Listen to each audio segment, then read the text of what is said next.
Hola, buenas noches. ¿Están ya por ahí? ¿Me escuchan? Si alguien me puede decir si ya está por ahí para saber si me escuchan y si podemos empezar. No veo nada. Parece que sí, ya estarán por ahí. ¿Alguien me escuchan bien? ¿Alguien me puede decir sí? Ya.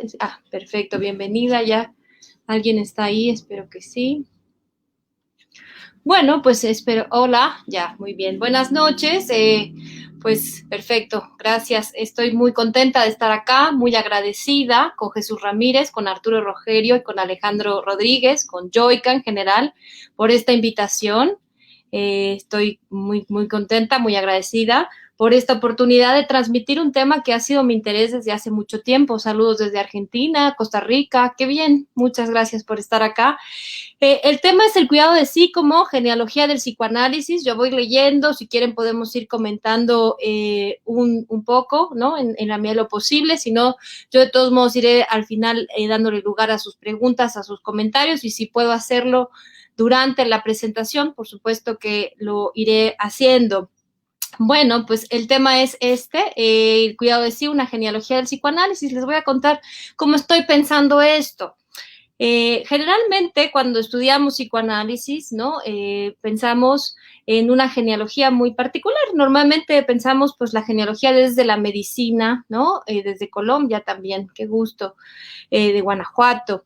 Pensamos una genealogía desde la medicina, ¿no? Generalmente pensamos desde la psiquiatría, la neurología, incluso la psicología, los conceptos freudianos. Incluso el psicoanálisis adoptó conceptos de la medicina, ¿no? Usamos el concepto de síntoma, clínica, neurosis, psicosis, ¿no? Hemos ido adoptando y heredando esos conceptos. Sin embargo, ¿no? Lo que quiero ahora plantear es otra genealogía, una genealogía que tiene que ver con lo que Foucault estudió, las prácticas del cuidado de sí, que también es parte de nuestra historia, es otra parte de nuestra historia del psicoanálisis, y eso es lo que quiero comentar. ¿Por qué quiero plantear esa otra genealogía? Porque también creo que vale la pena despegarnos del modelo médico, sobre todo ahí donde ha sido perjudicial para la práctica psicoanalítica. Foucault, que será un pensador al que me voy a referir varias veces en la noche de hoy, tiene, bueno, muchos trabajos. Obviamente uno que voy a hablar mucho es el de la hermenéutica del sujeto en 1982, el seminario que dictó en 1982, pero antes ahora quiero comentar otro seminario que él trabaja en el 73-74, que es el poder psiquiátrico, en donde justo nos cuenta cómo esa historia de la medicina, bueno, también lo vemos en la historia de la locura en la época clásica, en los anormales, en varios textos. Hola, varias personas ahí, me da mucho gusto, de Colombia, de Ecuador, Neila, César. Perdón que me distraiga, ahora ya voy a centrarme en esto y después veremos los comentarios. Bueno, Foucault trabaja este tema del poder psiquiátrico ahí, y entonces habla de cómo pues la psiquiatría muchas veces no se trató, sobre todo en su origen y seguramente también después, de tratar de encontrar la verdad de la locura, un tratamiento, una cura, ¿no? No hubo una intención a veces como esa, sino más bien una terapéutica, dice Foucault, que consistía en una escena de enfrentamiento, y así lo trabaja en el poder psiquiátrico. ¿Qué es esto? Y va a citar a Pinel, considerado por muchos el padre de la psiquiatría, lo que Pinel describe como el tratamiento. Dice, este tratamiento, dice Pinel, ¿no? En el tratado médico-filosófico citado por Foucault, es el arte de subyugar y domesticar, por así decirlo, al alienado, poniéndolo bajo la estricta dependencia de un hombre que por sus cualidades físicas y morales tenga la capacidad de ejercer sobre él un influjo irresistible y modificar el encadenamiento vicioso de sus ideas. Eso es lo que Pinel considera que es el tratamiento psiquiátrico, ¿no? Es un poder disciplinario, diríamos ahora, usando las palabras de Foucault. Es una forma de violencia, es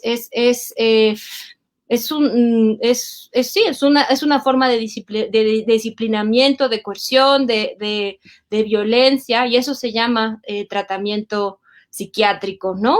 ¿Qué pasó con la psiquiatría? Justo, pues Foucault va a trabajar como el loco junto al homosexual, el criminal, la prostituta, fueron considerados anormales, enfermos y quedaron excluidos, ¿no?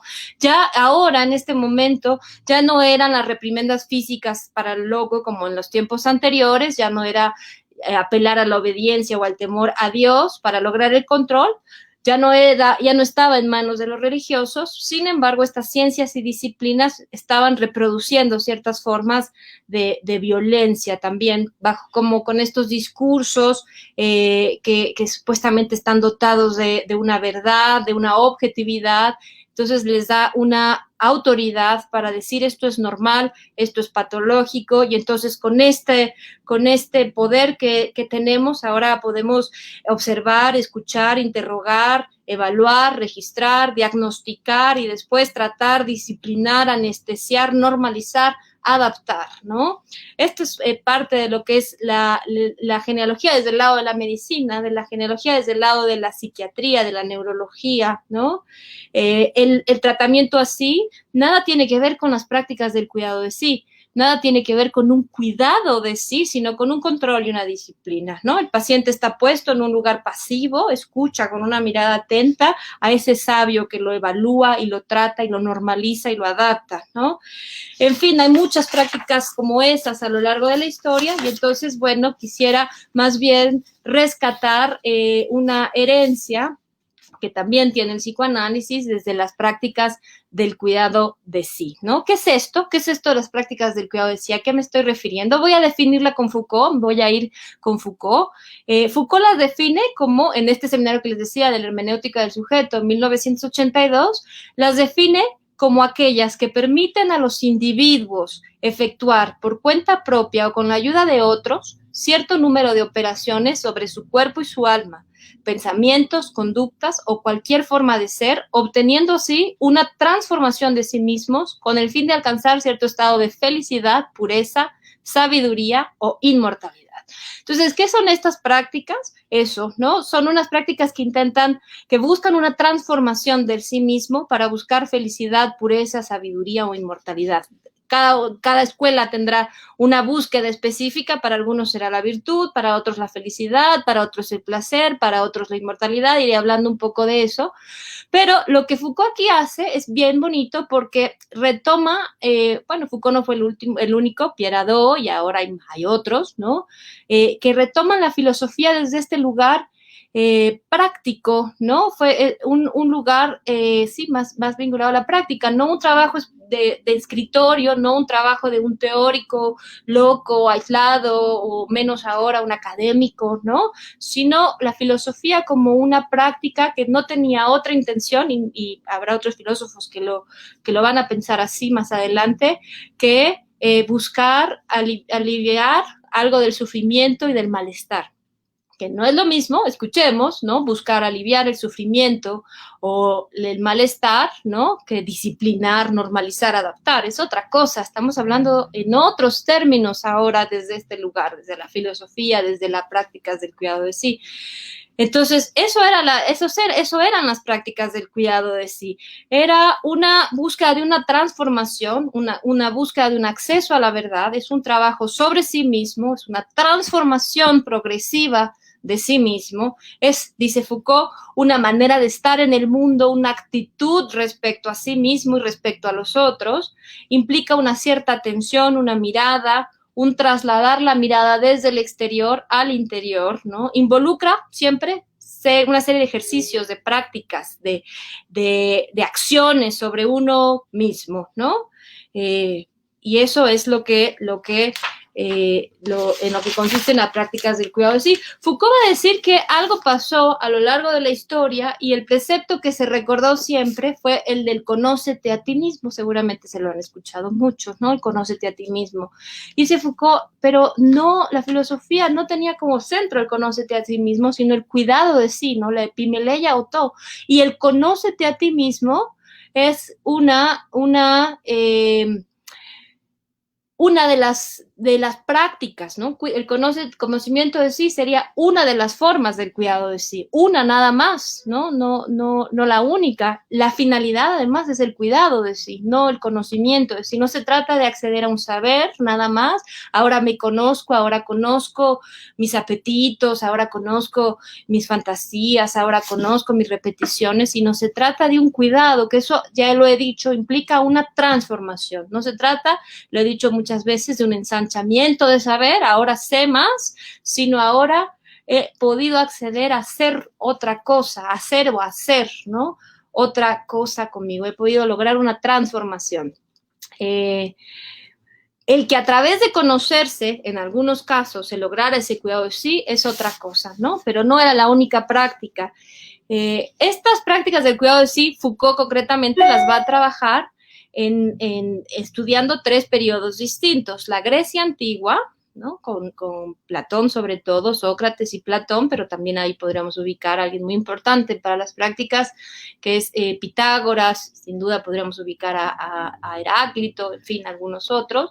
Después los helenistas, sería el segundo periodo, ¿no? Con los estoicos, los cínicos, los epicureístas, incluso los escépticos, digo yo. Foucault dice que los escépticos no están ahí, yo digo que sí. Y el tercer momento sería el cristianismo. Después del cristianismo desaparecería prácticamente de la filosofía las prácticas del cuidado de sí, aunque no totalmente, ¿no? Va a decir, hay algunas excepciones posteriores, ¿no? Estará por ahí Schopenhauer, por ahí Hegel, por ahí Heidegger, y Foucault ubicar a Lacan precisamente en el psicoanálisis como aquel que continuó las prácticas del cuidado de sí. No las desarrolla, cómo ocurren estas prácticas en otros filósofos, porque su trabajo es ahí específicamente sobre los antiguos, ¿no? Entonces, voy a presentar algunas cositas para quienes no han trabajado esta filosofía antigua, ¿no? Voy a presentar algunas generalidades de estas prácticas del cuidado de sí en los 3 periodos que aborda Foucault, para que después tratar de encontrar si es que el psicoanálisis puede considerarse una heredera de esas tradiciones, ¿no? O si podríamos decir que no. De inicio voy a decir que no es equivalente, ¿no? Mi tesis es que sí, que el psicoanálisis es una práctica del cuidado de sí, porque comparte con estas prácticas antiguas muchas cosas. Sin embargo, también tengo que decirlo, y decirlo desde ya, y lo voy a estar reiterando, el psicoanálisis es una práctica original, es una práctica con cosas inéditas, ¿no? Con un método único, con un lugar para la transferencia que no había sido abordado antes, ¿no? Hay muchas cosas que el psicoanálisis que en el psicoanálisis son únicas, ¿no? Que no estaban en ninguna de estas tradiciones antiguas. Sin embargo, hay algunas inquietudes que sí son semejantes y que me hacen a mí concluir que hay más semejanzas, ¿no? Entre el psicoanálisis y estas prácticas que lo que hay entre el psicoanálisis y la medicina, por ejemplo, o incluso la psicología, ¿no? O incluso cierto psicoanálisis. Muchas más semejanzas. Voy a decirlo más adelante por qué.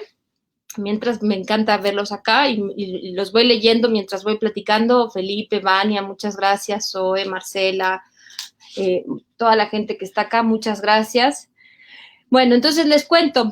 La primera etapa es la socrática platónica, ya les decía. Ahí el cuidado de sí consiste, conocemos a Platón, ¿no? Conocemos las grandes premisas de Platón, consiste en un dominio de las pasiones. El cuerpo es la cárcel, ¿no?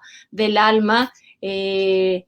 También tiene que ver esta etapa socrática platónica con una preparación para el poder político, en algunos casos, y recordamos, por ejemplo, el Alcibiades I, un diálogo filosófico inaugural de las prácticas del cuidado de sí, según Foucault, tiene que ver con una preparación para el poder político, para saber gobernar, en algunos casos.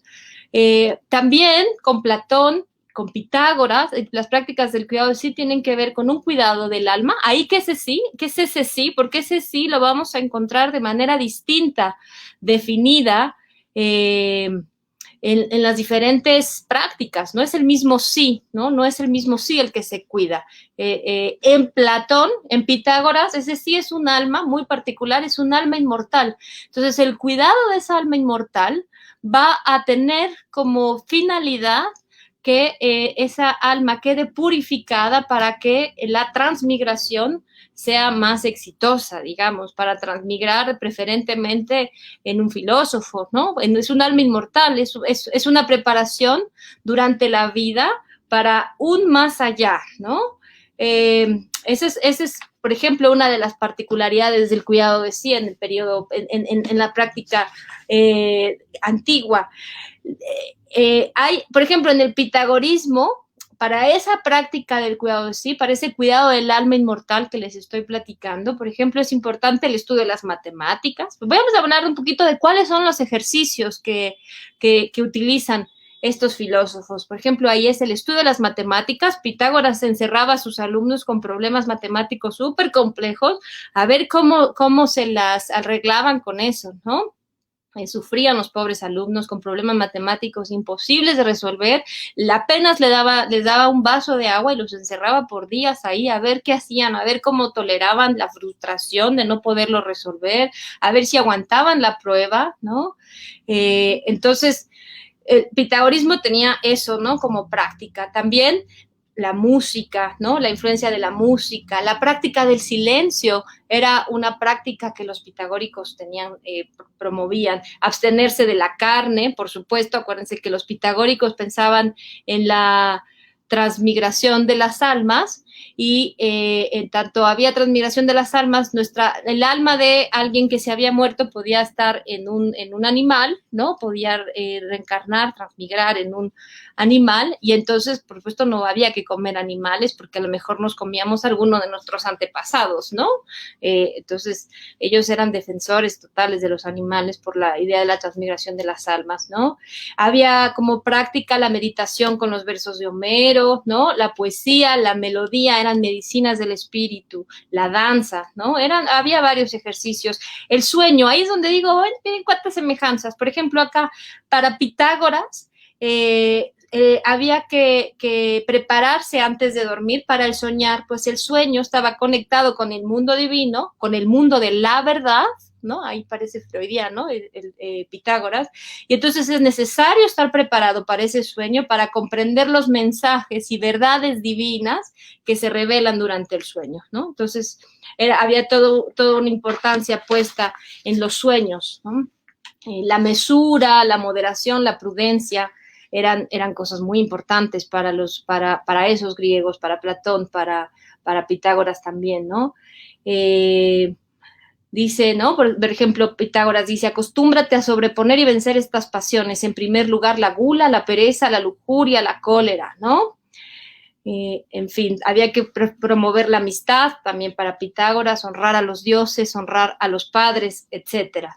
Habría mucho que desarrollar sobre el cuidado de sí en ese primer periodo, pero quiero apenas ahondar apenas señalar algunas generalidades. Viene después, les dije, son tres. El primero es el griego antiguo, el segundo es el helenismo.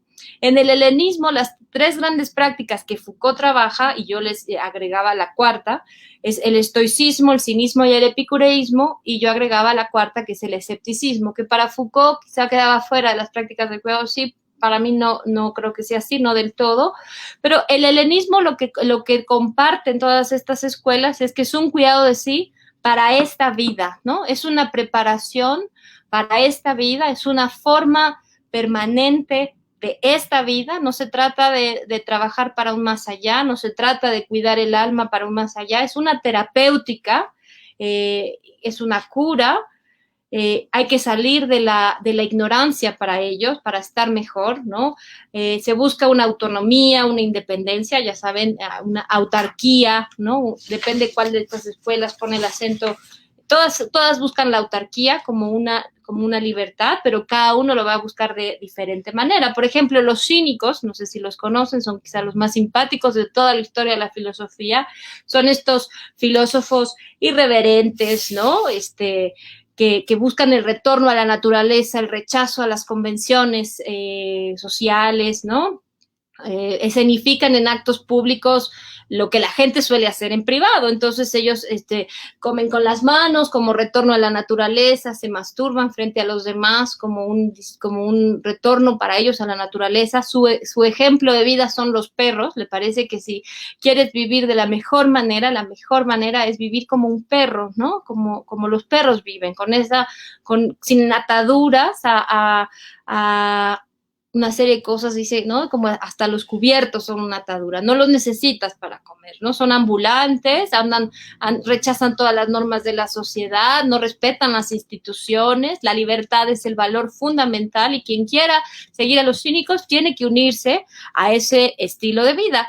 ¿Qué es esto? Que la filosofía, toda la filosofía que estoy mencionando, antigua, tanto la griega como la helenista, lo he dicho 1000 veces, no es un ser filósofo para escribir un libro, para publicar, no es ser un filósofo de 9 a 6, no es ser un filósofo que da conferencias, es ser un filósofo que vive mañana, tarde y noche, de lunes a domingo, 365 días, acorde con esa filosofía. No está dividida la vida con la filosofía y la vida son la misma, ¿no? Son la misma. No va a ser un filósofo teórico de la compasión que esté golpeando en la tarde a su familia, ¿no? No, como ahora encontramos, ¿no? Esta división de filósofo que habla de la virtud y que en la vida puede estar en otro tipo de prácticas completamente ajenas. Acá el filósofo vive conforme a eso. Entonces, claro, los cínicos renuncian a sus posesiones materiales, ¿no? Renuncian a todo eso para poder vivir como vive un perro, ¿no? Para poder vivir acorde a lo que ellos están profesando, ¿no? Los epicureístas son otra escuela, ellos buscan el placer, pero el placer del alma, ¿no? Entonces, toda la enseñanza de Epicuro y también se van a vivir conforme a las enseñanzas de Epicuro, ellos se ordenan alrededor de un maestro. Ahí esta cuestión del gran maestro, ¿no? Permanece siempre, ¿no? Epicuro es el gran maestro y todos los demás, bueno, incluso lleva su nombre, ¿no? La escuela y todos los demás giran alrededor de él y de lo que él dice, y él propone que todos, ancianos, jóvenes, mujeres, hombres, etcétera, no pospongan más el trabajo para lograr la salud del alma, y la salud del alma es vivir conforme al placer del alma. Entonces hay que evitar temer a los dioses, hay que buscar el placer del alma, hay que evitar el dolor, hay que evitar temer la muerte, ¿no? En fin, esa es la postura epicureísta. Los estoicos seguramente son los que más conocen, a lo mejor, o supongo, creo que es una filosofía mucho más difundida, la de los estoicos es la filosofía en la que más ahonda Foucault, me parece, en su trabajo sobre la hermenéutica del sujeto, y bueno, pues los estoicos, lo que ellos buscan, ustedes sabrán, es la apateia, ¿no? La imperturbabilidad, la ataraxia, ¿no? La autarquía también, es decir, vivir con total imperturbabilidad del espíritu, ¿no? No sobresaltarse ni de alegría, ni de tristeza, ni de miedo, sino vivir en una independencia respecto a todo aquello que pueda generar dolor, practicar como el desapego, ¿no? Hay que vivir con los principios de la razón, de la virtud, hay que evitar las pasiones y los apegos, ¿no? Hasta se usa, creo ahora, no se usa como adjetivo, es estoico, ¿no? Como alguien que permanece como imperturbable. Eso es un poco, ¿no? La idea del estoicismo. Regresaré, pero quería dar como ciertas generalidades de estas tres escuelas. ¿Cuál es la apuesta de Foucault? Voy a llegar después también al psicoanálisis. ¿Cuál es la apuesta de Foucault cuando trabaja estas prácticas del cuidado de sí antiguas? Dice Foucault, es la ética como cuidado de sí es una estética de la existencia, ¿no? Se constituye como una estética de la existencia. ¿Qué es esto? Como una obra de arte que yo mismo puedo crear en relación con mi existencia, ¿no? Es hacer eso como una obra de arte, es decir, alguien también que debe tratar de escapar a todos los convencionalismos y a las formas como predominantes, ¿no? Sino algo que puede hacer de esa persona algo único, ¿no? Dice Deleuze, un filósofo que obviamente estudió a Foucault y conoció a Foucault, dice que para Foucault estas prácticas, ¿no? Son la forma en la que Foucault pretende que no quedemos aprisionados en las relaciones de poder. Dice, hay que doblar la relación de fuerzas mediante una relación consigo misma que nos permita resistir, escapar, reorientar la vida o la muerte contra el poder. Si se dan cuenta, rescatar esta otra genealogía es ir en un sentido completamente distinto del que estábamos hablando en la medicina, ¿no? Mientras Pinel decía, y regreso a lo que le cité, mientras que Pinel decía que el arte de la psiquiatría era subyugar, domesticar al alienado, ¿no?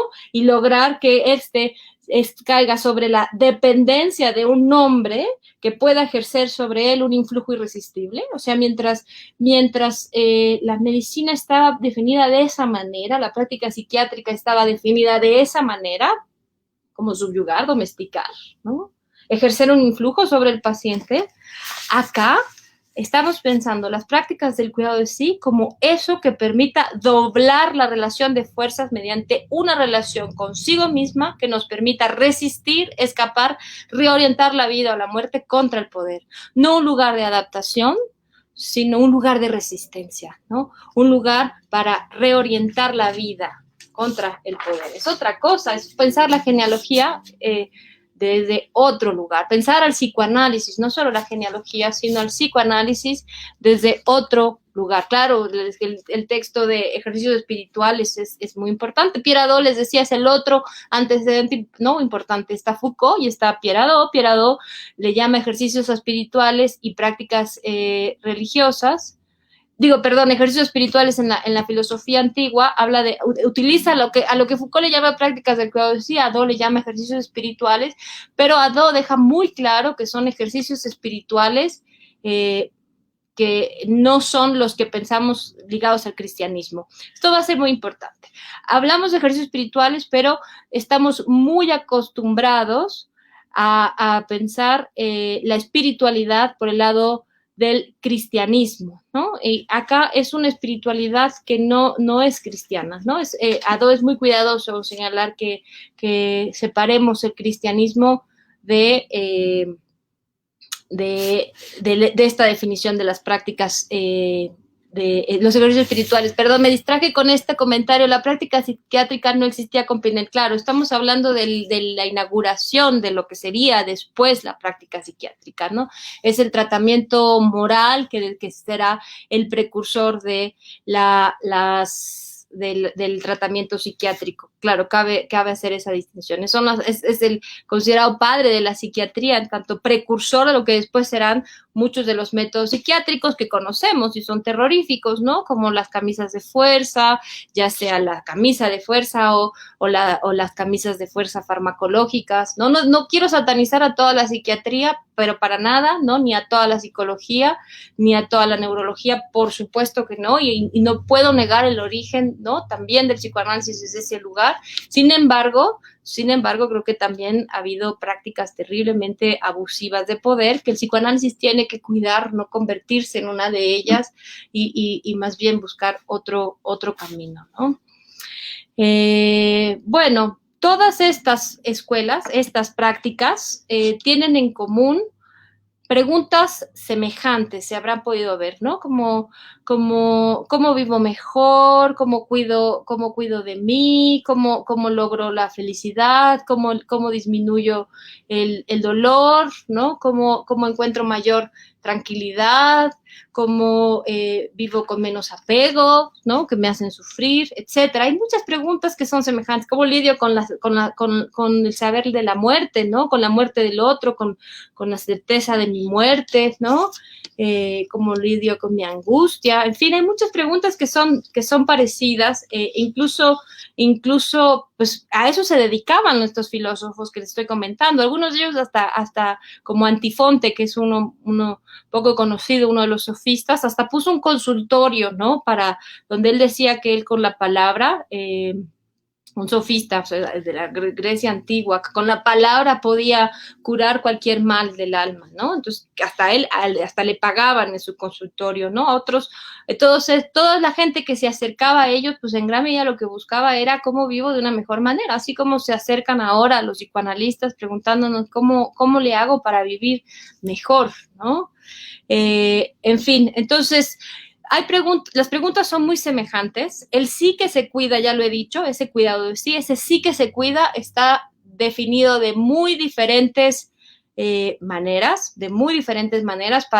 Los pitagóricos les decía, es un sí inmortal, ¿no? Para un más allá, que para nada el psicoanálisis trabajaría en eso, es decir, no se trata de cuidar mi alma en el análisis para poder transmigrar en un filósofo y no en una cucaracha, ¿no? No se trata de estar más cerca de la divinidad en el psicoanálisis. No, bueno, cada analizante dirá cuál es su búsqueda, ¿no? Eso es algo bien interesante, el psicoanálisis, ¿no? El psicoanálisis no va a decir la finalidad para todos es esta, ¿no? Pero de inicio no parte de una idea de transmigración de las almas. A lo mejor alguien se analiza para cuidar su alma para el más allá, eso cada quien lo decidirá, pero bueno, el sí mismo no está definido del mismo modo. Para los estoicos, por ejemplo, para los helenistas en general, ese sí mismo es un yo, ¿no? Es un yo consciente. En el psicoanálisis no es eso, ¿no? El sí mismo no quedaría definido de ese modo. Voy a llegar a cómo entiendo que se define. En el psicoanálisis,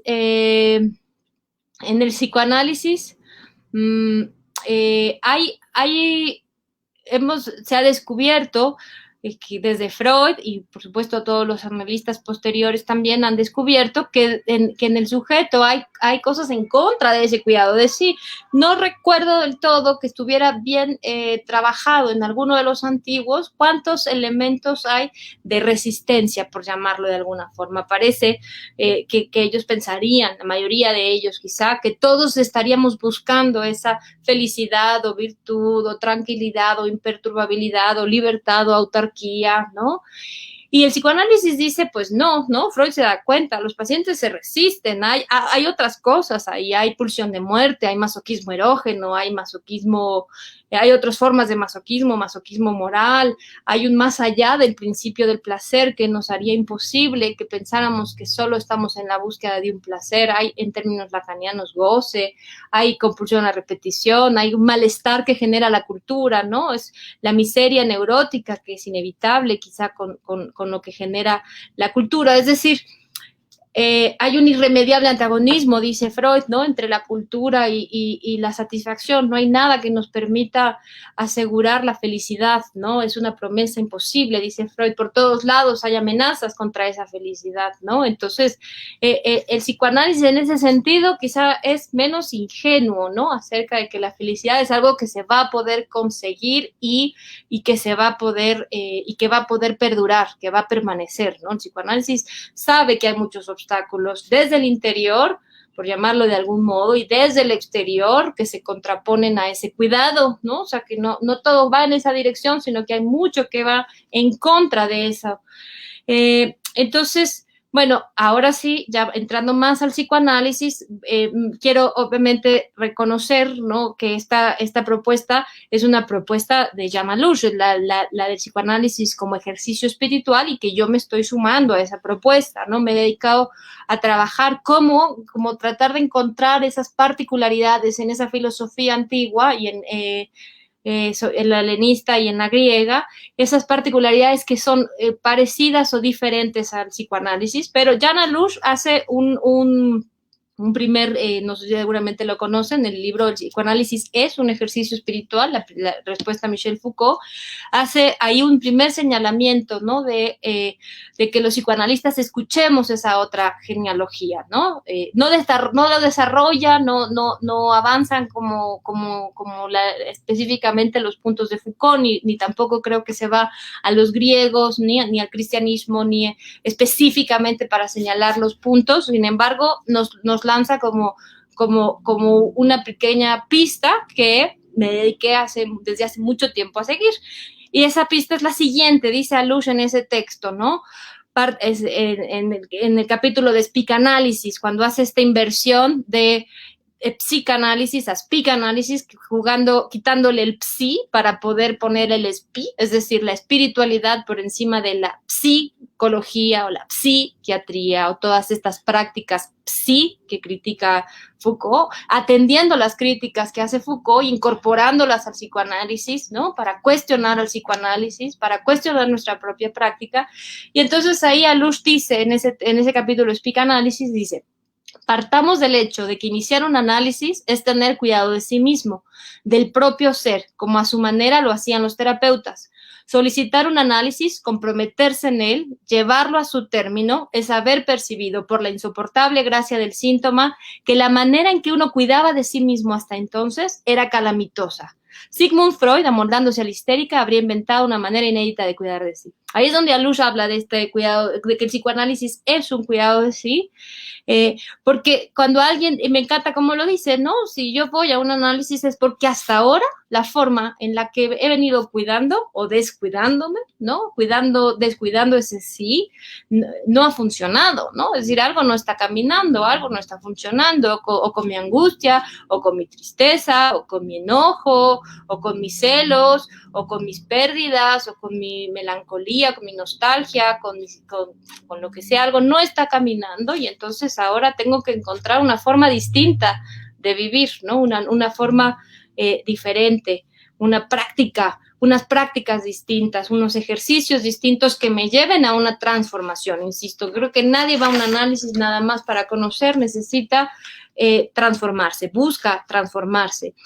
Nietzsche ya había reconocido que la filosofía, no nos hagamos, no es otra cosa más que un intento de salir de la enfermedad, nunca se ha tratado de la verdad, dice Nietzsche, ¿no? Sino de la salud, del porvenir, del crecimiento de la vida, ¿no? Es decir, no se trata de saber, no se trata, vengo a conocerme a mí, muy bien, pero seguramente es nunca solo eso, ¿no? Siempre quiero transformar algo de mí, ¿no? Quiero sentirme de otro modo.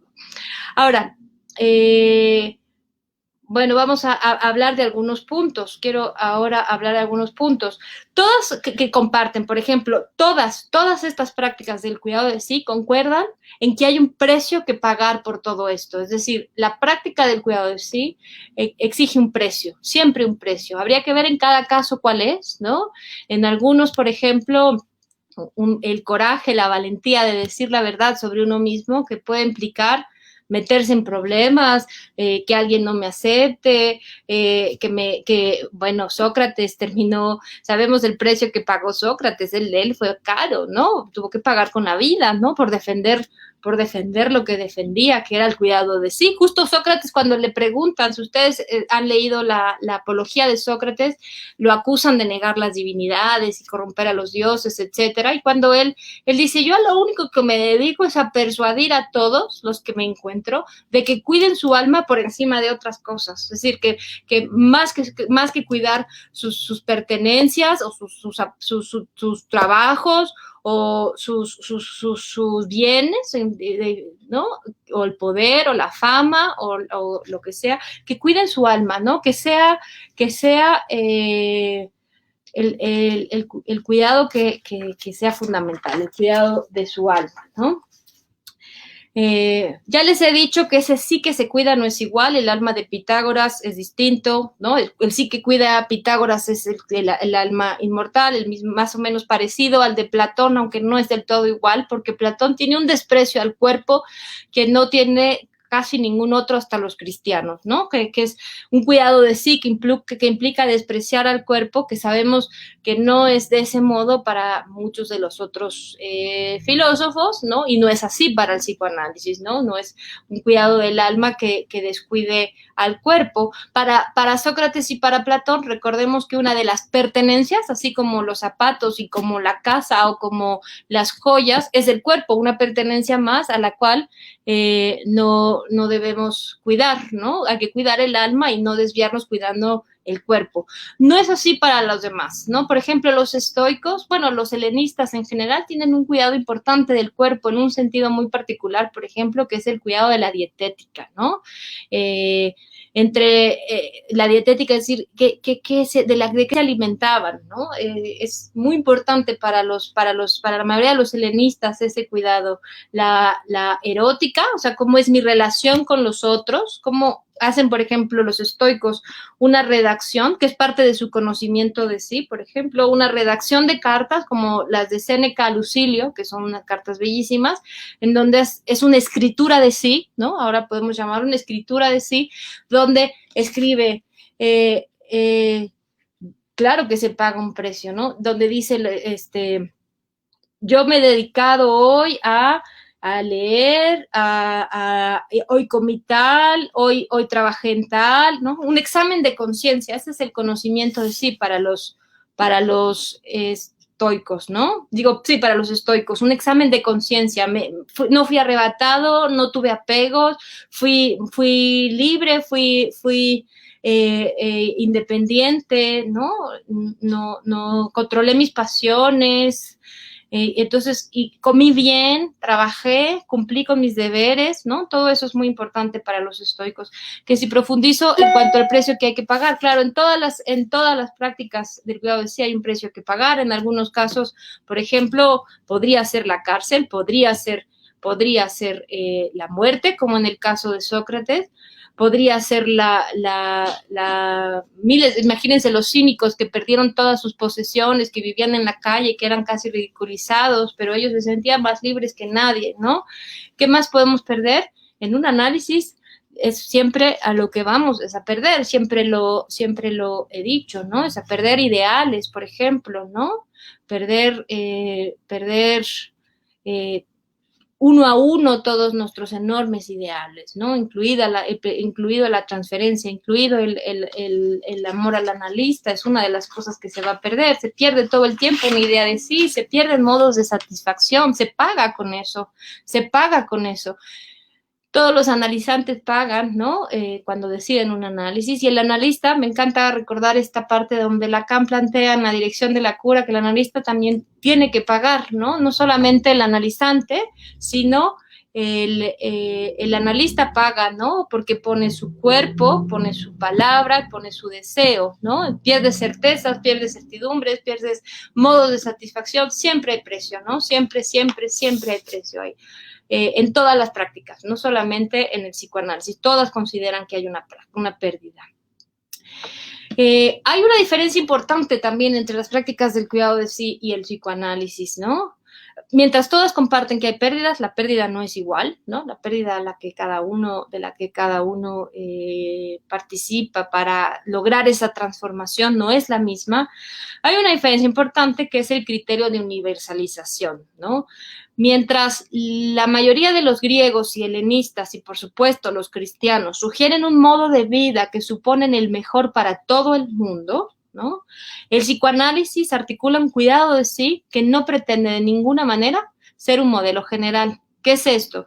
Mientras unos van a decir, todos hay que buscar el placer del alma, otros van a decir, hay que buscar la imperturbabilidad, otros dicen, hay que buscar la virtud, otros dicen la felicidad, otros dicen el placer del cuerpo, en fin, ¿no? Otros dicen la autarquía, la apatía o la apatía, ¿no? El psicoanálisis va a decir, eso es algo que se articula para cada caso, que cada caso articula, ¿no? Como, ¿qué es esto que espero de mi análisis? ¿Qué es eso que espero no hay un imperativo, ¿no? No es, bueno, ahora todos vamos a seguir este precepto, como en los epicureístas, que había un tetrafármaco, ¿no? Que había que repetir y repetir y repetir. Todos tenían que vivir de un mismo modo, ¿no? Todos tenían que participar de las mismas prácticas para lograr una misma finalidad. El psicoanálisis no ofrece un imperativo para todos, ¿no? No es que todos tienen que vivir de un cierto modo, ¿no? Cada quien va a elegir, justo es en ese sentido más parecida a la definición de estética de la existencia que Foucault plantea, ¿no? Hacer desde sí mismo una obra de arte y por lo tanto algo totalmente singular, ¿no? Incluso como parte de un análisis es derribar a los ídolos, a los ideales, al maestro, al analista y encontrar un camino propio, ¿no? Eso es parte fundamental, es en ese sentido más nietzscheano, ¿no? Cuando dice, se recompensa mal a un maestro permaneciendo siempre fiel, es decir, hay que encontrar un camino propio que no tiene que ver con la identificación con el analista ni con la identificación con ninguno de los ideales, ¿no? Bueno, hay muchas cosas que les quiero platicar, pero, por ejemplo, claro, una de las cosas fundamentales en el psicoanálisis que no tiene nada que ver con las prácticas antiguas, por ejemplo, estoicas o platónicas, es que el analista no va a pedir que el analizante renuncie, ¿no? O que se abstenga, ¿no? De unas ciertas placeres, por ejemplo, ¿no? La abstinencia que se pide va para el analista, ¿no? El analista es el que tiene que tener abstinencia, neutralidad, ¿no? El analista no le va a pedir al analizante que deje de comer carne o que deje de tener sexo o que deje de ponerle atención a su cuerpo, ¿no? Es el imperativo de la abstinencia va para el analista, aunque ya he dicho que sí hay de todos modos pérdidas, ¿no? Pérdidas que se eligen en el camino, ¿no? Que se asumen en el camino.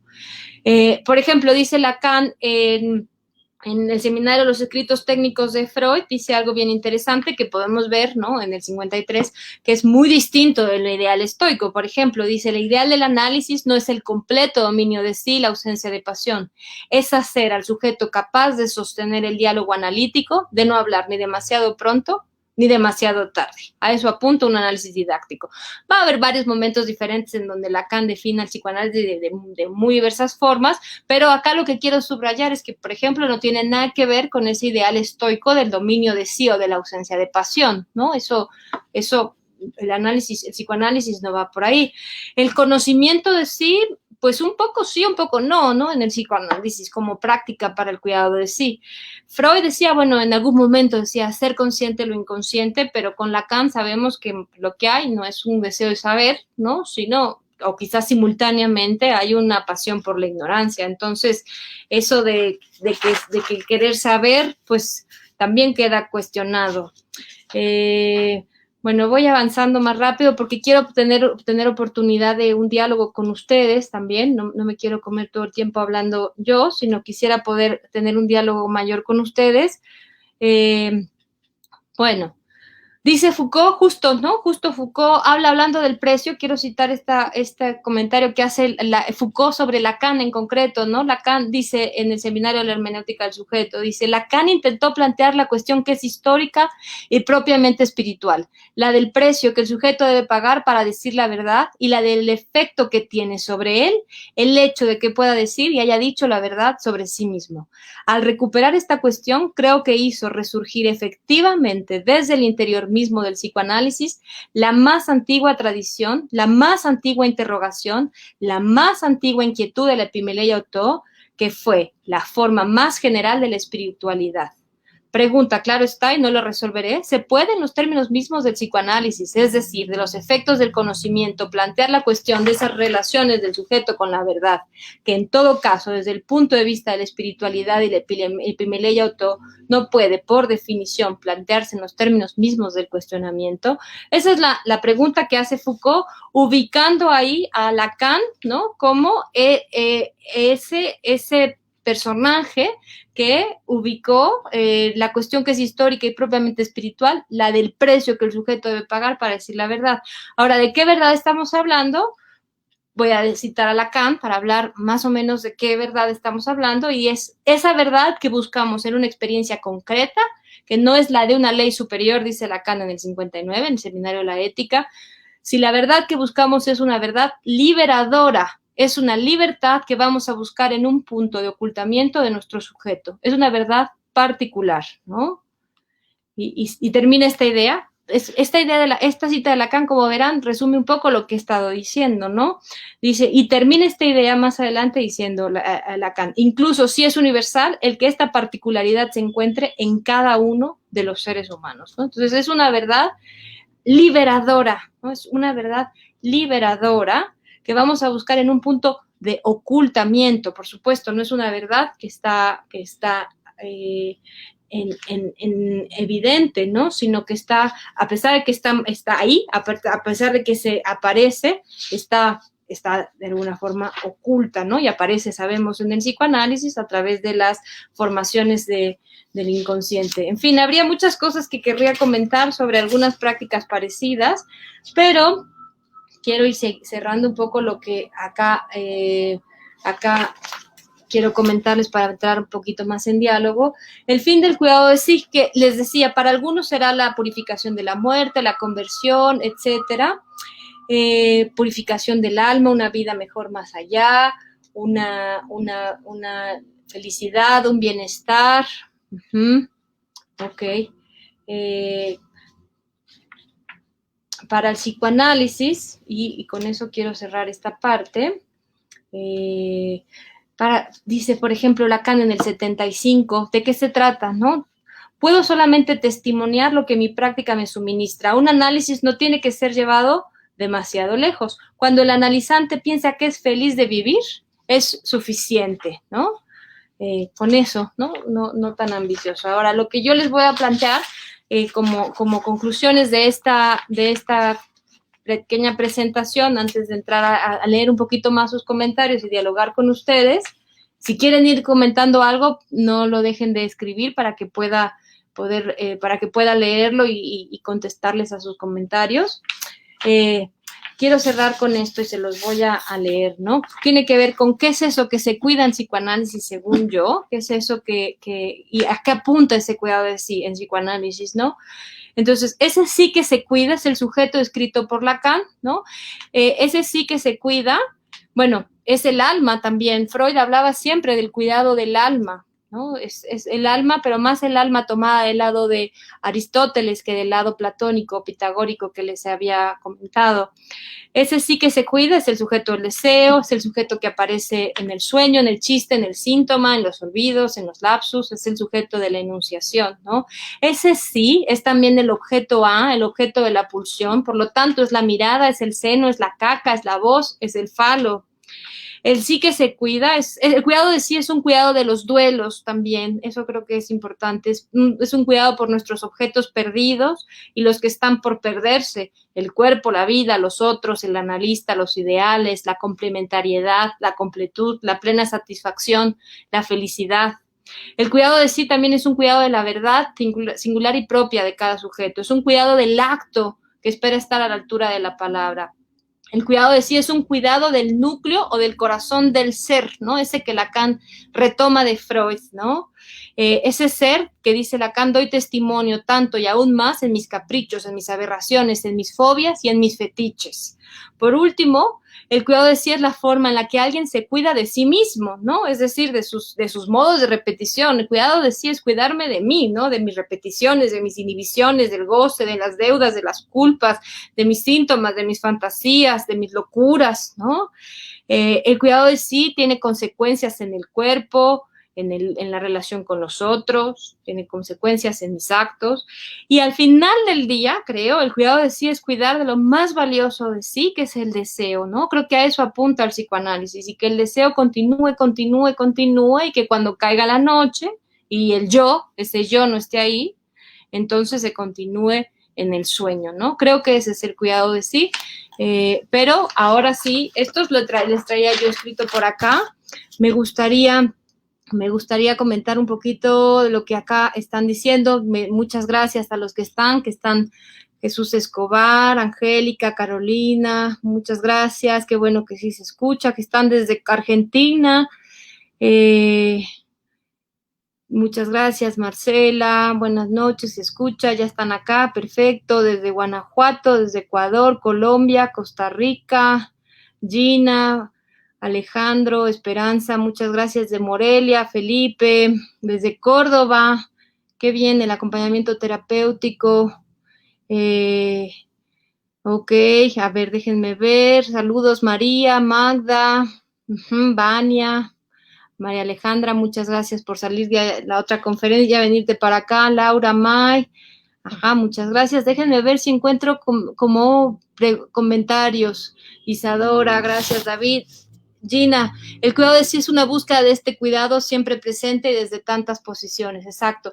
Creo que es importante delimitar que el cuidado de sí del que me he estado refiriendo, por supuesto, no es el autocuidado que está tan de moda, ¿no? El autocuidado que está ahora tan de moda, ¿no? Como en estas prácticas de todo tipo que se vende, que es un producto más del mercado, y entonces con cremas, y entonces con dietas y ejercicios, etcétera, que tiene más que ver con un cuidado de la imagen y con una práctica que de consumo, ¿no? Creo que estoy hablando justo desde otro lugar, cuando he definido las prácticas del cuidado de sí, más bien como una forma de resistencia y un sí que no es ese mí mismo, que no es ese yo, perdón, no es esa imagen, no es esa apariencia. Creo que queda claro que estoy en el cuidado de sí, entendiendo el sí y el cuidado desde otro lugar, ¿no? María Alejandra, resistencia, sí. Importante también en conceptualización del psicoanálisis, me convoca mucho este tema, me da mucho gusto, María Alejandra, gracias. Rodrigo, el psicoanálisis tiene que cuidar no convertirse en una práctica de poder, y qué difícil dar cuenta que con mucha frecuencia lo es. Por supuesto que sí, ¿no? Gracias de nuevo, gracias. Gracias, Rodrigo. Sí, creo que ese es el punto fundamental que quiero transmitir, ¿no? Que el psicoanálisis no participe de esas ciertas formas de poder, saber, control, normalización, disciplina, diagnósticos, etcétera, ¿no? Que son herencia en gran medida de ciertas prácticas psiquiátricas. No quiero ser injusta con toda la psiquiatría, ¿no? De ciertas prácticas psicológicas, de ciertas prácticas psicoanalíticas, y que podamos retomar esta otra genealogía que, si ustedes se dan cuenta, en ningún momento hablé en términos de salud y enfermedad, en ningún momento hablé de exclusión, de rechazo, quizás sí se pueda entender algo como disciplina, pero no es propiamente disciplinamiento, ¿no? Sino además es una práctica que cada quien elige, ¿no? Es decir, yo me quiero ir con los estoicos, yo me quiero ir con los epicureístas, yo me acerco a Sócrates o a Platón, yo me acerco al psicoanálisis, y eso a lo mejor implica tomar distancia de un montón de cosas, ¿no? Y esa es parte del precio que he estado mencionando, y bueno, pues hasta donde elija llevarlo, ¿no? Si eres Kafka, claro, ¿no? La cucaracha queda bien, pues sí, a veces la transformación es una transformación en cucaracha, pero me acordaba de la transmigración de las almas, que claro, si cuido mi alma, lo mejor que me puede pasar es ser filósofo, que es la forma más elevada, pero si no cuido mi alma, voy a ser lo más pegado a lo terrenal, ¿no? Según Platón. Entonces podría transmigrar en algo como muy, que está de lleno pasando por la tierra, ¿no? Y pegada a la tierra y no lo más cercano de lo divino. Esa es la transvaloración que va a hacer Nietzsche, diciendo, ¿no? Quizá lo más valioso es lo que está más pegado a la tierra, ¿no? Al cuerpo y a la vida, y no a lo transmundano y aún más allá. Esa es una transvaloración genial, ¿no? Aida, me pregunto si en tu investigación has encontrado referencias sobre Foucault a propósito del cuidado de sí y el budismo zen. Desafortunadamente no, a lo mejor no les he prestado la atención, si es que están ahí, pero en este momento no las recuerdo, la verdad. No, en este momento no se me viene a la mente, lo siento, Aida. Si alguien más tiene si alguien recuerda, sería genial que nos lo compartieran. Gracias, Sandra, Gabo. Halchun, Churhan, ¿no? Al revés, Joel lo trabaja este aspecto, pero no se mete de lleno al psicoanálisis, creo que no se mete de lleno al psicoanálisis. Sebastián, muy interesante. Yo planteé el modelo de Foucault como fuga al conjunto epistémico. La lectura Foucaultiana es necesaria para desbaratar el mito psicoanalítico, abrir el conjunto y hallar consistencias más allá de Lacan y con otro Lacan. Felicidades, gracias. Sí, yo me sumo por completo a la propuesta de Alush del psicoanálisis. ¿Será Foucaultiano o no será más? Con el agregado, y ese siempre fue el caso, ¿no? Es decir, el psicoanálisis no puede ser una práctica de disciplina y de control, ¿no? Tenemos que escuchar las críticas de Foucault cuando el psicoanálisis ha llegado a esos lugares para precisamente cuestionar nuestra posición, ¿no? Cuestionar continuamente la posición del analista, para que pueda precisamente seguir haciendo lo que le toca hacer, que es posibilitar, ¿no? El cuidado de ese deseo en cada analizante, en cada caso, ¿no? Ujú. Profundizar en el precio, creo que ya lo hice, que hay que pagar por el cuidado de sí. Gracias, Irel, Marcela, y hoy en el psicoanálisis el precio del tiempo, las renuncias, etcétera, siempre un precio, claro, ¿no? Híjole, salir llorando sesión a sesión, pasar el tiempo atravesando cosas muy dolorosas, ¿no? Como parte de un análisis. Sí, la pérdida de las certezas, de la certidumbre, ¿no? El confort, asumir que no es el otro el que va a cambiar, que si quiero hacer las cosas diferentes, tengo que empezar a hacerlas de manera diferente yo, ¿no? Comprometerme con una transformación, con ocupar otro lugar, ¿no? Dice, concuerdo con el planteamiento, pero también el psicoanálisis está condenado a sus condiciones de posibilidad, así como los estuvieron las demás corrientes filosóficas que atendían el cuidado de sí. Por supuesto, ¿no? Por supuesto. Está condenado a eso, ¿no? No puede, claramente creo que he tratado de transmitir que recuperar esta genealogía apunta a buscar en la medida de lo posible una práctica de la libertad, de resistencia y de libertad, sabiendo que no se puede del todo escapar a ciertas redes, ¿no? Es inevitable seguir, no digo que pensar el psicoanálisis como práctica del cuidado de sí nos permita de ninguna manera escapar del malestar en la cultura, ¿no? ¿Podrías ampliar, dice Magda, lo subrayado sobre el desplazamiento del saber por el de la ignorancia y su articulación con el deseo? Quizá no sé si entiendo muy bien. Claro, los antiguos hablaban de la estulticia, ¿no? Como la ignorancia, como querer permanecer sin saber y solamente siguiendo desde esa ignorancia, ¿no? Como seguir en lo mismo, ¿no? Heráclito hablaba de los dormidos y los despiertos, por ejemplo, aquellos que quieren permanecer dormidos y seguir como seguir a los muchos y no buscar, como decía Heráclito, ¿no? El conocimiento del alma. Para Heráclito el conocimiento del alma era el camino, ¿no? Había que dedicarse todo el tiempo al conocimiento del alma, pero lo que subrayé acá era que en el psicoanálisis esa cuestión del saber es una cuestión ambivalente, quizá, no sé cómo decirlo, sí, quizá ambivalente sea la palabra, en tanto que Freud planteaba, ¿no? De hacer consciente lo inconsciente, ¿no? Y el psicoanálisis como si fuera la búsqueda de ese saber no sabido, de esa verdad oculta, ¿no? Y acceder a esa verdad y a ese saber no sabido era lo que posibilitaba entonces, ¿no? Una transformación. Lo que pongo en duda es si hay una tendencia a buscar ese saber, a querer, o más bien no, que es la base misma también del psicoanálisis. Si ese saber estuviera al descubierto, primero no tendríamos que ir a un análisis, pero además, si fuera un saber al que estuviéramos realmente todos buscando, como una pulsión epistemofílica, como decía Freud, en algún punto que teníamos, como un querer saber, quizá no habría tantas resistencias en el análisis, ¿no? Lo que hay es una pasión por la ignorancia en el sentido de un ir a análisis también a querer cerrar los ojos, ¿no? El más tiempo posible, porque saber precisamente tiene muchas formas de gratificación, ¿no? Digo, no saber precisamente. A ver, perdón, creo que ya se me saltaron. Ay, se me fue, ya ves, se me salté muchas preguntas. Ya no sé ni en cuál iba, perdón. Eh, mucho, híjole, a ver si no me salté algunas, espero no. ¿Tengo algún escrito? Sí, sobre este tema tengo dos escritos ya, uno sobre comunidad y cuidado de sí, cómo ha sido todo el tema de las comunidades, ¿no? Cómo las instituciones y las comunidades, que está dentro de un libro que se llama El concepto de comunidad en las ciencias humanas y sociales. Espero que se pueda encontrar ese libro. Y tengo otra publicación en una revista, bueno, en un librito de la Ibero que se llama Fantasía y Ficción sobre las fantasías, el modo en el que abordan las fantasías, las prácticas antiguas versus el psicoanálisis, ¿no? En comparación con el psicoanálisis. Hola Jesús, Miguel, Alex, muchas gracias. Cuidado de sí, Guadalajara, ok. Perdón, ¿cuál es la diferencia de pulsión de muerte con instinto de muerte? Pues son diferentes traducciones nada más de la famosa Trief, ¿no? Que está en alemán. La traducción de López Ballesteros la tradujo como instinto y la traducción de Echeverry como pulsión. Muchas gracias.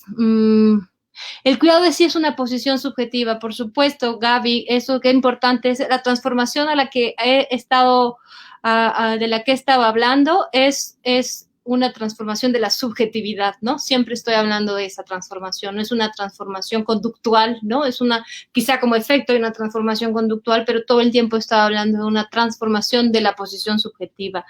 Muchas gracias, Rodrigo, por tus comentarios. Uy, qué lindo, muchas gracias. El cuidado del deseo. Saludos de Jalapa. Ese sí es el mismo con el que trabaja el psicoanálisis, es decir, el cuidado del sujeto. Hay diferencias. No, creo que he mencionado que hay diferencias, ¿no? El sí es muy distinto, muy distinto. Por ejemplo, el cuidado, ya lo he dicho, el cuidado de sí de Platón es el del alma. Hay un alma distinta definida en Aristóteles, que sería otra forma, ¿no?, de pensar el cuidado de sí como un alma que anima, no como un alma inmortal, es diferente. El cuidado del estoico, el cuidado del cirenaico, por ejemplo, sería un sí, que es el cuerpo, ¿no? El cirenaico es la única escuela cuya intención es el cuidado del placer del cuerpo. Entonces, ¿cómo cuidaban los cirenaicos de su alma? De sí mismos, perdón, estando con prostitutas, por ejemplo, era la recomendación del cirenaico, ¿no? Porque el cuidado de sí era procurar los máximos placeres del cuerpo. Entonces, ese sí, por supuesto, es distinto en cada una de estas escuelas. He dicho cuál creo que es el cuidado de sí para el psicoanálisis, tal como lo pienso. ¿Cómo trabaja el psicoanálisis con los niños? Bueno, eso ya creo que es otra cosa que ahorita no daría tiempo de desarrollar, ¿no? No creo que va por ahí. Gracias por los comentarios. Claro, me dejó pensando, dice, una posible articulación entre la presentación que acabo de hacer y la parresía. Qué bueno que hablas de eso. Es una de las cosas que más me interesan, que como relación entre el psicoanálisis y una de las prácticas antiguas. Para los que no están familiarizados con el término de la parresía, es una práctica también del cuidado de sí, especialmente practicada, perdón porque repetí la palabra, pero entre algunos helenistas, y en lo que consiste es en el hablar franco, ¿no? Es un hablar franco, contrario a la persuasión, por ejemplo. No se trata de persuadir, sino hablar con total franqueza, ¿no? Pagar el precio también de hablar con total franqueza. Es un acto de valentía, de valor, ¿no? Que consiste en hablar con franqueza y renunciar a la persuasión, renunciar por ejemplo, a la seducción, ¿no? Si no es hablar con franqueza, independientemente de que no persuada, no seduzca, no guste. Y en ese sentido hay una relación muy importante con, que trabaja Alush, esa sí es una de las cosas que Alush trabaja en su libro, con la asociación libre, que consiste en precisamente decir todo lo que se le ocurra, ¿no? Todo lo que se le ocurra, es decir, es un hablar franco. Y esto es una interesante relación porque Foucault había criticado al psicoanálisis en uno de los volúmenes de la historia de la sexualidad, en el primero, en el de la voluntad de saber, al compararlo con el psicoanálisis y diciendo que el psicoanálisis era una práctica parecida a la confesión cristiana, donde entonces dime cuál es tu pecado, ¿no? Dice en el cristianismo, te diré tu penitencia, y el psicoanálisis, decía Foucault, como una crítica verdaderamente brutal al psicoanálisis, dime cuál es tu deseo y te diré tu patología, ¿no? Compara el hablar en el análisis, en el diván, ¿no? Y la posición del analista como la del confesor, ¿no? Que entonces te voy a decir cuál es tu patología, si tú deseas de este modo, de este otro, entonces tienes tal patología, cosa que hasta cierto punto es una crítica que cabe a cierto psicoanálisis y que precisamente hay que cuidar que el análisis no sea eso, ¿no? Una práctica pastoral o una práctica parecida al cristianismo, en ese sentido a la confesión, sino más bien una práctica parecida a la parresía, donde a lo que se le apuesta es al hablar franco, ¿no? Al decir todo lo que se le ocurra y a la intervención del analista como respuesta a eso, desde, ¿no?, lo que sabemos como práctica psicoanalítica, pero que no tiene nada que ver con dime tu deseo y te diré tu patología, ¿no? Marco Antonio, ¿cómo trabajar el cuidado de sí con los niños? Bueno, creo que es todo un tema aparte, importante, que se puede desarrollar, porque incluso hay una pregunta, ¿no? A partir de lo que mencionas, cómo trabajar con cuidado de sí con los niños, hay una pregunta que se hacen todos estos filósofos de los que he estado hablando hoy, que es, ¿quiénes pueden cuidar de sí? Para algunos solamente puede, por ejemplo, el hombre libre, no esclavo, ¿no? Y adulto, por ejemplo, para Aristóteles sería esa la línea. Para otros puede hacerlo el viejo, el joven, el niño. Para otros solamente puede hacerlo aquel que ha alcanzado cierta madurez. Para el psicoanálisis es toda una pregunta, ¿no? También esa de quiénes pueden analizarse, ¿no? Es toda una pregunta que creo que no nos daría mucho tiempo de desarrollar acá, pero podríamos decir que todo lo que he dicho aplicaría en todo caso para el trabajo con los niños, ¿no? Sí, espiritual en San Agustín menciona algo del cuidado de sí. Bueno, habla, no diría que como tal del cuidado de sí, pero, por ejemplo, en San Agustín pensaría que es uno de los ejercicios más bonitos sobre la escritura de sí. Les decía que una de las prácticas del cuidado de sí a lo largo de la historia es la escritura de sí, hecha de diferente manera. La escritura de sí, por ejemplo, como cartas, como la de Séneca, la escritura de sí como autobiografías, ¿no? O como las confesiones de San Agustín, o como los ensayos de Montaigne, ¿no? Que son prácticas del cuidado de sí en tanto escritura de sí, ¿no? Escritura de sí, pero utilizando esta misma forma de parecía, ¿no? De hablar franco, ¿no? A través de la escritura, por ejemplo. Ajá. A ver, el cuidado de sí puede ser un asunto o una experiencia colectiva o de grupos. No lo sé, creo que sí. No sé si el psicoanálisis, dudo mucho del psicoanálisis en su aplicación grupal, pero las prácticas del cuidado de sí como experiencia de grupo, hay una historia, por supuesto que ha sido posible. Jesús, a propósito del cuidado de sí desde el análisis y de Lacan en particular, ¿consideras que habría alguna relación entre lo que mencionaste de lo que se cuida es el deseo? ¿Considerarías que se podría plantear una relación entre deseo, verdad y saber como técnica? Me parece que ahí haces toda la articulación, Jesús. Justo creo que es eso, ¿no? La articulación entre las prácticas del cuidado de sí son precisamente esa, deseo, verdad y saber como técnicas del cuidado de sí. Sí, y hay toda una línea posible para desarrollar con estos tres elementos, deseo, verdad y saber, ¿no? Con las técnicas del cuidado. ¿Y cuál es el concepto del alma en Aristóteles? El alma como eso que anima, digamos, ¿no? El cuidado de sí es una práctica que pasa por el espacio analítico, indudablemente, ¿no? Foucault habla de la práctica así como una ética. Es una ética y es una estética de la existencia. Tendrá que ver con la mente. Es interesante porque quizás cierto sí, para algunos podría ser la mente. Sin embargo, yo digo que no. ¿Por qué? Porque, bueno, sabemos esto que está en este problema que ha tenido el psicoanálisis, que fue que Freud hablaba del trabajo con el alma y la palabra alemana de alma, que yo no sé alemán ni la sé pronunciar, pero Seele se escribe, fue traducida al inglés como mente, como mind.